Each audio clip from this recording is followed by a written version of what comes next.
ನಾವಿಲ್ಲಿ ತೋರಿಸ್ತಾ ಇರ್ತಕ್ಕಂಥದ್ದು ರೈತರು ತಾವೇ ಸ್ವಲ್ಪ ಬುದ್ಧಿ ಉಪಯೋಗಿಸಿ ಬೇರೆ ಬೇಸಾಯ ಕ್ರಮವನ್ನು ರೇಷ್ಮೆ ಗಡ್ಡಿ ಮತ್ತು ರೇಷ್ಮೆ ಬೇಸಾಯದಲ್ಲಿ ಒಂದು ಹೊಸ ವಿಧಾನವನ್ನು ಅವರೇ ಅಳವಡಿಸ್ಕೊಂಡು ಅದರ ಉಪಯೋಗ ಪಡ್ಕೊಂಡಿದ್ದಾರೆ. ಅದನ್ನೇ ನಾವು ಇವತ್ತಿಗೆ ನೋಡ್ತಾ ಇರ್ತಕ್ಕಂಥದ್ದು. ಇದ್ರ ಬಗ್ಗೆ ಒಂದು ಸ್ವಲ್ಪ ತಿಳ್ಕೊಳ್ಳೋಣ. GD ಮಹದೇವ ಅವರು ಜೊತೆಗೊಂಡದ ರೈತರು, ಇವರು ಈ ಪದ್ಧತಿನ ಅಳವಡಿಸ್ಕೊಂಡಿದ್ದಾರೆ. ಈಗ ಮೊದಲನೇದಾಗಿ ಮಹದೇವ್ ಅವರೇ, ಈಗ ನೀವು ಒಂದು ಹೊಸ ಪದ್ಧತಿ ರೇಷ್ಮೆ ಬೆಳೆಯೋದ್ರಲ್ಲಿ ಹೊಸ ಪದ್ಧತಿ ಅಳವಡಿಸಿದ್ರಿ. ಈಗ ಮುಂಚೆ ಇರೋಂಥ ಪದ್ಧತಿಯಲ್ಲಿ ಎಷ್ಟು ಅಂತರ ಕೊಡ್ತಾ ಇದ್ರಿ, ಈಗಿನ ಪದ್ಧತಿಯಲ್ಲಿ ಎಷ್ಟು ಅಂತರ ಕೊಡ್ತಾ ಇದ್ರಿ ಗಿಡಗಳಿಗೆ? ಗಿಡ ಇಲ್ಲಿ ಅಂತರ ಅಂತಂದ್ರೆ ಮೊದಲು 2.5 3 ಅಡಿ ಅಂತರ ಕೊಡ್ತಾ ಇದ್ರು. ಇವತ್ತು ನಾವಿಲ್ಲಿ 4 ಮತ್ತೆ 4 ಕೊಟ್ಟಿದ್ದೀವಿ. 4x4 ಕೊಟ್ಟಿದ್ದೀವಿ. 4 ಅಡಿ ಅಂತರ ಕೊಟ್ಟಿದ್ರಿ. ಇದರಿಂದ ನಿಮ್ಗೆ ಏನು ಉಪಯೋಗ ಆಯ್ತು? ಉಪಯೋಗ ಅಂತ ಅಂದ್ರೆ ನೋಡಿ, ಈಗ ನೀವು ನೋಡ್ತಾ ಇದ್ದೀರಿ 4x4 ಅಂತರ ಕೊಟ್ಟಿರೋ ದೆಸೆಯಿಂದ ಈ ಮಧ್ಯ ಜಾಗ ಇದೆ ನೋಡಿ. ಈ ಜಾಗದಲ್ಲಿ ನಾವು ಮೆಣಸಿನಕಾಯಿ ಆಗ್ಬೋದು, ಮತ್ತೆ ವೆಲ್ವೆಟ್ ಬೀನ್ಸ್ ಆಗ್ಬೋದು, ಮತ್ತೆ ಅಲ್ಲಿ ನೋಡಿ ಅಲ್ಲಿ ಈರುಳ್ಳಿ ಹಾಕಿದ್ದೀವಿ, ಈರುಳ್ಳಿ ಆಗ್ಬೋದು, ಮತ್ತೆ ಇನ್ನು ಅಲ್ಲಿ ನೋಡಿ ಸೂರ್ಯಕಾಂತ ಇದೆ, ಮತ್ತೆ ಇನ್ನೂ ಅನೇಕ ಈ ತರ ಮಧ್ಯಂತರ ಬೆಳೆಗಳನ್ನ ನಾವು ಬೆಳ್ಕೊಳ್ಳೋಕೆ ಸಹಾಯ ಆಗಿದೆ. ಒಟ್ಟಾರೆ ಹೇಳೋದಾದ್ರೆ ನಿಮ್ಮ ಈ ರೇಷ್ಮೆ ಬೆಳೆ ಆದಾಯ ಜೊತೆಗೆ ಅಂತರ ಬೆಳೆಯಿಂದ ಕೂಡ ಬಹಳಷ್ಟು ಆದಾಯನ ನೀವು ಗಳಿಸಬಹುದು ಅಂತ ಹೇಳ್ತಾ ಇದ್ದೀವಿ. ಹೌದು. ಈಗ ಮೊದಲಿದ್ದ ಬೆಳೆಗೂ ಈಗಿನ ಬೆಳೆಗೂ ಈ ಕಟ್ ಮಾಡೋದ್ರಲ್ಲಿ ಅಥವಾ ಈಗ ಹೆಂಗೆ ನೀವು ಎಲೆಯನ್ನು ಕಟ್ ಮಾಡ್ತೀರಾ ಅದರಲ್ಲಿ ಯಾವ ತರ ವ್ಯತ್ಯಾಸ ಇದೆ? ಇಲ್ಲಿ ಏನಾಗಿದೆ ನೋಡಿ, ಮೊದಲು ನಾವು ಬೆಳಿಬೇಕಾದ್ರೆ ಎಲೆಯನ್ನ ಪ್ರತಿ ಎಲೆನ ಬಿಡಿಸ್ತಾ ಇದ್ದೋ. ಈಗೇನಾಗಿದೆ, ಕಟಾವ್ ಸೂಟ್ ರೈಡಿಂಗ್ ಪದ್ಧತಿ ಬಂದಿರೋ ದೆಸೆಯಿಂದ ನಾವ್ ಇದನ್ನ ಮಾಡಿದೀವಿ. ಅದರಲ್ಲಿ ಇನ್ನು ಆ ಸೂಟ್ ರೈಡಿಂಗ್ ಅಲ್ಲಿ ಒಂದು ಹೊಸ ಮೆಥಡ್ ಏನಂತಂದ್ರೆ, ಒಂದು ಗುಣಿಗೆ ಒಂದೇ ಕಡ್ಡಿ ಏನ್ ಬಿಡುವಂತದ್ದು ನೋಡಿ. ನಿಮ್ಗೆ ಏನ್ ಕಾಣ್ತಾ ಇದೆ, ಇದಕ್ಕೆ ಒಂದೇ ಕಡ್ಡಿ ಹಾಕಿರುವಂತದ್ದು.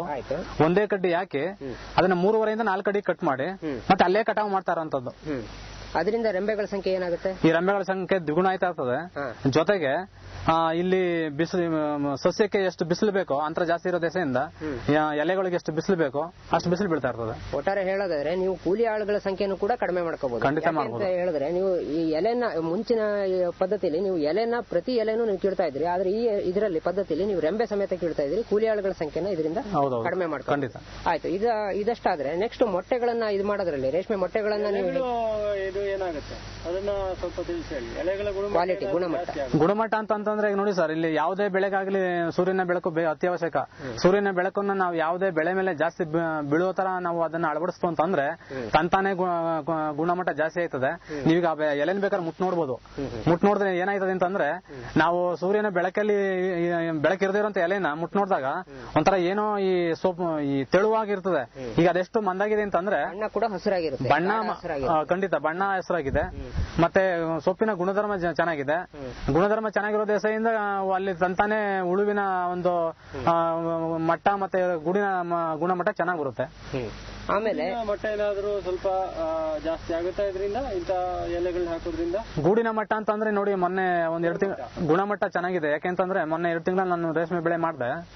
ಆ ಬೆಳೆಯಲ್ಲಿ ಇಡೀ ಮಾರ್ಕೆಟ್ಗೆ ನಂದೇ ಎಷ್ಟು ಇದು ಅಂದ್ರೆ ಹೆಚ್ಚಿನ ಒಂದು ದರ ನನಗೆ ಸಿಕ್ತು, ಬೆಲೆ ಸಿಕ್ತು. ದರ ಯಾಕೆ ಸಿಕ್ತು ಅಂತಂದ್ರೆ ನಾವು ಹೊಸ ವಿಧಾನಗಳನ್ನ ಅನುಸರಿಸಿಕೊಂಡು. ಮೊಟ್ಟೆ ಯಾವ ತರ ಇತ್ತು? ಗೂಡು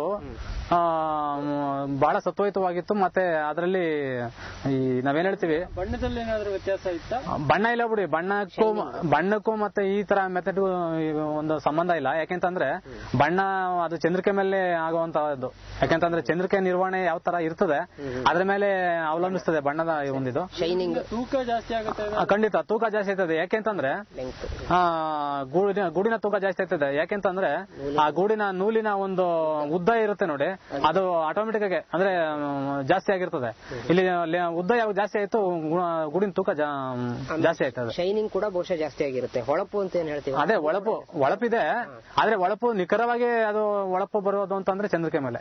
ಆದ್ರೆ ಚಂದ್ರಿಕೆ ಮೇಲೆ ನಾವು ಯಾವ ತರ ನಿರ್ವಹಣೆ ಮಾಡ್ತೀವಿ ಅನ್ನೋದ್ರ ಮೇಲೆ ಡಿಪೆಂಡ್ ಆಯ್ತದೆ. ಈಗ ಈ ಬೆಳೆಗಳ ಸಂಖ್ಯೆಯಲ್ಲಿ ಏನ್ ವ್ಯತ್ಯಾಸ ಆಗಿದೆ ಮುಂಚೆ ಇದ್ದ ಪದ್ಧತಿಗೂ ಈಗಿನ ಪದ್ಧತಿ? ಬೆಳೆಗಳ ಸಂಖ್ಯೆ ನೋಡಿ, ಕೈಲಿ ಎಲೆ ಕೀಳ್ತಾ ಇದ್ದಾಗ ವರ್ಷಕ್ಕೆ 6 ಬೆಳೆ ಮಾಡ್ತಾ ಇದ್ದೋ ನಾವು. ಈಗ ಆ ಪದ್ಧತಿನ ಬಿಟ್ಟು ನಾವ್ ಈಗ 8-9 ವರ್ಷ ಆಗೋಗಿದೆ. ಈಗ ವರ್ಷಕ್ಕೆ 5 ಬೆಳೆ ಮಾಡ್ತಾ ಇದೀವಿ. ಆದ್ರೆ 6 ಬೆಳೆ ಮಾಡಿದ ನಂತರ ಅದು ಕಡ್ಡಿಯನ್ನ ಕಟಾವ್ ಮಾಡ್ತಿದ್ರು ಕೆಳಗಡೆ. ಕಟಾವ್ ಮಾಡಿದಾಗ 2.5 ತಿಂಗಳು 3 ತಿಂಗಳು ಒಂಥರ ಈ ಒಂದು ಸಮಯ ಹೋಯ್ತಾ ಇತ್ತು. ಈಗ ಈ ಪದ್ಧತಿಯಲ್ಲಿ ನಾವೇನ್ ಮಾಡ್ತೀವಿ, 2 ವರ್ಷಕ್ಕೆ ಒಂದ್ಸಲ ಕಟಾವ್ ಮಾಡ್ತೀವಿ. ಆ 2 ವರ್ಷಕ್ಕೆ ಒಂದ್ಸಲ ಕಟಾವ್ ಮಾಡಿದಾಗ ನಾವು 2 ವರ್ಷದಿಂದ 11 ಬೆಳೆನ ಬೆಳಿತೀವಿ.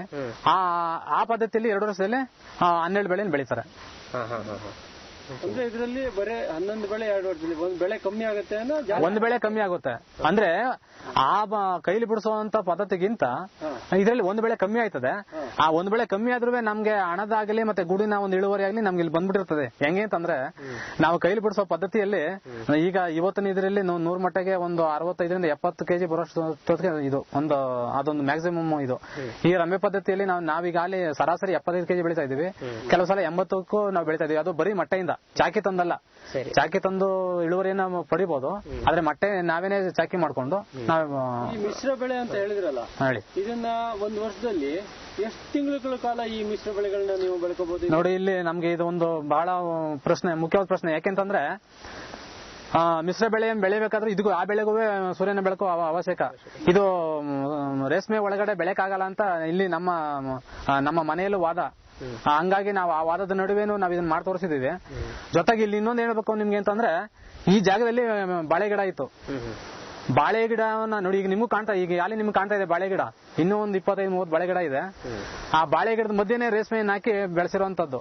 ಮತ್ತೆ ನೋಡಿ, ಬಾಳೆದು ಇನ್ನ ನಿಮ್ ನೋಡಿ ಕಾಣುತ್ತೆ ನೋಡಿ, ಯಾವುದೇ ಒಂದು ಇದನ್ನ ನಾವು ಎಲ್ಲೂ ಬಿಸಾಕ್ಲಿಲ್ಲ. ಈಗ ಇಲ್ಲೇ ಅದು ಕಾಂಪೋಸ್ಟ್ ಆಗುವಂತ, ಇಲ್ಲೇ ಸಾವಯವ ಒಂದು ಆಗುವಂತ ರೀತಿಯಲ್ಲಿ ಮಣ್ಣಲ್ಲಿ ಕಳಿಲಿ ಅನ್ಬಿಟ್ಟು ನಾವೆಲ್ಲ ಇಲ್ಲೇ ಬಿಸಾಕಿದೀವಿ. ಆದ್ರೆ ಎಷ್ಟು ತಿಂಗಳ ಕಾಲ ನೀವು ಈ ಮಿಶ್ರ ಬೆಳೆಗಳನ್ನ ತಗೋಬಹುದು? ಒಂದು ವರ್ಷ ಬೆಳೆ. ಯಾಕೆಂತಂದ್ರೆ ನನ್ನ ಪ್ರಕಾರ ಇದು ಹೋದ್ರು ಅಂತಂದ್ರೆ ನಿರಂತರವಾಗಿ ತಗೋಬಹುದು ಅಂತ ಕಾಣ್ತದೆ. ಯಾಕೆಂತಂದ್ರೆ ನಾವು ರಂಬೆ ಪದ್ಧತಿನ ಕಟ್ ಮಾಡ್ತೀವಿ ನೋಡಿ, ಈ ಕಟ್ ಮಾಡಿದಾಗ ಬಹುಶಃ ಇದಕ್ಕೆ ಬೆಳೆಗೆ ಮಧ್ಯಂತರ ಬೆಳೆಗೆ ಬೇಕಾಗುವಷ್ಟು ಬಿಸಿಲು ಸುಮಾರು 1 ತಿಂಗಳಿಂದ 1.5 ತಿಂಗಳಷ್ಟು ಬೀಳ್ತಾನೆ ಇರ್ತದೆ. ಆ ಕೇವಲ ಕೊನೆಯ 15-20 ದಿವಸ ಮಾತ್ರ ಸ್ವಲ್ಪ ನೆಳ್ಳಾಯ್ತದೆ. ಹಂಗಾದಾಗ ಇದು ನಿರಂತರವಾಗಿ ಬಿಸಿಲು ಬೀಳ್ತಾನೆ ಇರ್ತದೆ. ಯಾಕಂದ್ರೆ ಅಂತರ ಜಾಸ್ತಿ ಕೊಟ್ಟಿರೋ ದೆಸೆಯಿಂದ ಬೀಳ್ತಾನೆ ಇರ್ತದೆ. ಇದು ಒಂಥರ ಛತ್ರಿ ಆಕಾರದ ಪದ್ಧತಿ. ಛತ್ರಿ ಆಕಾರ. ಇದರಲ್ಲಿ ಮಿಶ್ರ ಬೆಳೆಯಲ್ಲಿ ನಿಮ್ಗೆ ಇನ್ನು ಹೆಚ್ಚಿನ ಆದಾಯ ಅಥವಾ ಅತಿರಿಕ್ತ ಆದಾಯ ಎಷ್ಟು ಸಿಗುತ್ತೆ ಸಾಮಾನ್ಯ? ಅದು ಒಂದು ಅಂದಾಜು ಇದೆಯಾ ನಿಮ್ಗೆ ಏನಾರು? ಅಂದಾಜು ಅಂತಂದ್ರೆ ನೋಡಿ ಸರ್, ಈಗ ನಾವು ರೇಷ್ಮೆ ಇದರಲ್ಲಿ ಬರೀ ರೇಷ್ಮೆನೆ ಮಾಡಿದ್ರೆ ಈ ಮೆಣಸಿನ ಗಿಡನ ನಾವು ಬೇರೆ ಜಾಗದಲ್ಲಿ ಬೆಳಿಬೇಕಾಗಿತ್ತು. ಈಗ ಇಲ್ಲಿ ರೇಷ್ಮೆ ಒಳಗಡೆ ಮೆಣಸೆ ಬೆಳೆದಿರೋ ದೆಸೆಯಿಂದ ಈ ಮೆಣಸೆ ಬೇರೆ ಜಾಗದಲ್ಲಿ ಬೆಳೀತಿದೆ ನೋಡಿ, ಆ ಜಾಗದಲ್ಲಿ ನಾವು ರಾಗಿ ಹಾಕಿದೀವಿ. ಈಗ ಅದು ನಮ್ಗೆ ಲಾಭ ಆಯ್ತಾ?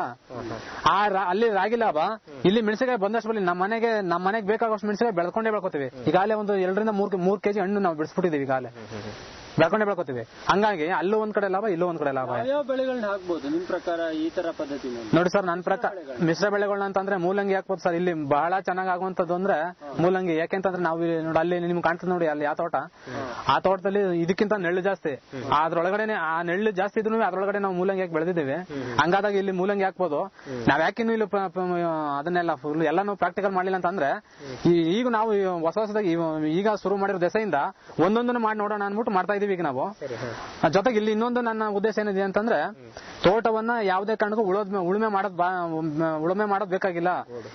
ಇದೇ ಇದರಲ್ಲಿ ಈ ಅಂತರ್ಗದಲ್ಲಿ ಕಟಾವ್ ಮಾಡ್ತಾನೆ ಇರೋದು. ಮತ್ತೆ ಇದಕ್ಕೆ ಗೋಡು ಮಣ್ಣು ಮತ್ತೆ ಕೊಟ್ಟಿಗೆ ಗೊಬ್ಬರನ್ನ ನೇರವಾಗಿ ಹಂಗೆ ಕೊಡುವಂತದ್ದು ಅನ್ನೋ ನಾನು ಒಂದು ಮೆಥಡ್ ಅನ್ನು ಉಪಯೋಗಿಸಬೇಕು ಅಂತ ಮನಸ್ಸಲ್ಲಿದೆ. ಅದೇ ಈಗಾಗಲೇ ನಾವು ಕಡ್ಡಿ ಹಾಕಿ 1 ವರ್ಷ ಆಗಿದೆ. ಈ ಜಾಗವನ್ನ ಉಳುಮೆ ಮಾಡಿ ಈಗ ನಾವು 4 ವರ್ಷ ಆಗೋಗಿದೆ. ಹೆಂಗಂತಂದ್ರೆ ಬಾಳೆ ಗಿಡ ಹಾಕಕ್ ಮುಂಚೆ ಉಳುಮೆ ಮಾಡಿದಂಥದ್ದು.